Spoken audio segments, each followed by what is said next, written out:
Chers frères et sœurs en Christ, loué soit Jésus-Christ.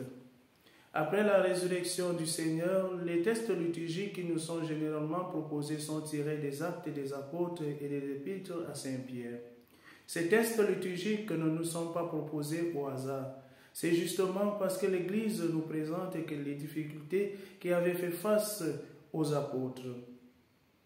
Saint-Pierre, après la Pentecôte ayant reçu l'Esprit Saint, se déplace avec les autres apôtres et ils vont à Jérusalem.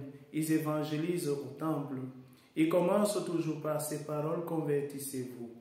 Ils dénoncent la méchanceté du peuple d'Israël et ils proclament la résurrection du Christ. Le peuple ayant été saisi par ces belles paroles, lui demande qu'est-ce qu'ils devront donc faire et il leur propose un baptême de conversion.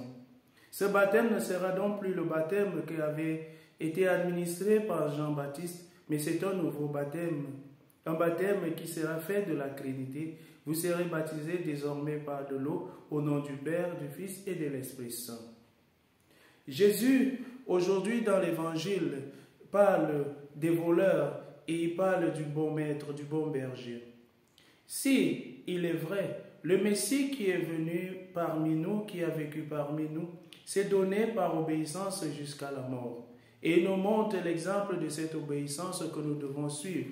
Pas obéissance à la mort pour le mal, mais pour l'amour du prochain. Dieu qui s'est fait obéissant en acceptant la condition d'homme pour se donner à mort. Quelle mort? Une mort humiliante. Mais il l'a fait pourquoi? Par amour pour nous. Nous aussi, à plusieurs reprises, nous sommes face à certaines difficultés et nous renonçons parfois à notre état de chrétien parce que nous avons honte. Si le Christ, lui qui est Dieu, s'est fait obéissant jusqu'à la mort, n'a pas eu honte du supplice du bois, mais nous, combien de fois nous le régnons quand nous sommes face à certaines difficultés de la vie? Jésus nous propose de renouveler son engagement à travers le baptême et de vivre les Saintes Écritures. Il dénonce la mauvaise gestion de certains prophètes qui sont venus, qui ont parlé au nom de Dieu. Mais lui, il dit: moi, je suis le bon berger et je reconnais mes brebis. Comment va-t-il reconnaître ces brebis? À travers le baptême et la mise en pratique des conseils évangéliques et des Saintes Écritures. Il est temps pour nous, chers frères et sœurs en Christ, de prendre conscience que le Christ est mort et ressuscité pour nous.